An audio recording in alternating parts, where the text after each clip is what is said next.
ഇപ്പോൾ ബി.ജെ.പി. ജില്ലാ അധ്യക്ഷൻ പ്രശാന്ത് മലവയൽ ചേരുന്നുണ്ട്. ശ്രീ പ്രശാന്ത്, വിവാദമായ മുട്ടിൽ മരമുറി കേസ്, അതിൽ കുറ്റപത്രം ദുർബലമാക്കി കേസ് അന്വേഷണത്തെ അട്ടിമറിച്ചു എന്ന വെളിപ്പെടുത്തലാണ് കേസിലെ സ്പെഷ്യൽ പബ്ലിക് പ്രോസിക്യൂട്ടറായിരുന്ന ജോസഫ് മാത്യു ജനൻ ടി വിയോട് പങ്കുവച്ചത്.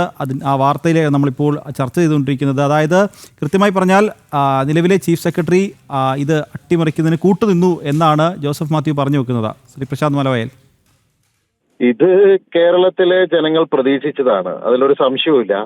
ഇത് വെളിപ്പെടുത്തിയതിലൂടെ നമുക്ക് കൂടുതൽ ഇതിന്റെ നമ്മൾ ഇന്ന് എന്താണോ ചിന്തിച്ചിരുന്നത്, പൊതുജനങ്ങൾ എന്താണോ ചിന്തിച്ചിരുന്നത് അത് വ്യക്തമായി എന്നുള്ളതാണ് നമുക്ക് മനസ്സിലാകുന്നത്. ഇവിടെ നടന്നിട്ടുള്ള മരമുറിയായി ബന്ധപ്പെട്ടുകൊണ്ട്, പ്രത്യേകിച്ച് ഈ പാവപ്പെട്ട ആളുകളെ കരുവാക്കിക്കൊണ്ട് അവരുടെ തോട്ടത്തിലുള്ള സംവിധാനങ്ങൾ പാസ് എടുക്കുകയും മറ്റതൊക്കെ ഇതിന്റെ പിന്നിൽ നടന്നിട്ടുള്ള പല തരത്തിലുള്ള കാര്യങ്ങൾ നേരത്തെ തന്നെ നമുക്കറിയായിരുന്നു.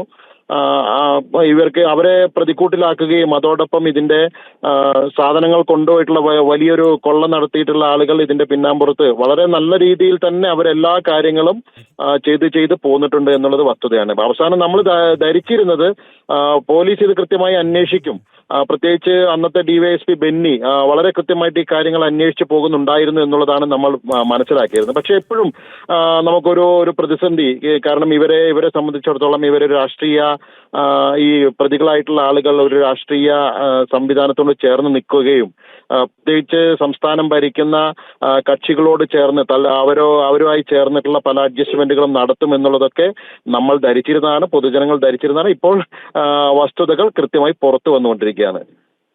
അത് പ്രതീക്ഷിച്ചത് തന്നെയാണ്, ഇത് ഇങ്ങനെ തന്നെയാണ് നടക്കാൻ പോകുക എന്നുള്ളത് പ്രതീക്ഷിച്ചത് തന്നെയാണ്. പക്ഷെ നമ്മൾ ആ തരത്തിൽ നമ്മളത് ഒതുക്കി തീർക്കാൻ വേണ്ടി തയ്യാറല്ല. ഇതിന് ബാക്കി കാര്യങ്ങളെല്ലാം ഇവിടുത്തെ ആരൊക്കെ അതിന്റെ പിന്നിലുണ്ടോ അവരെ മുഴുവൻ പുറത്തു കൊണ്ടുവരുന്നതിനുള്ള സംവിധാനമായിട്ട് നമ്മൾ മുന്നോട്ട് പോകും.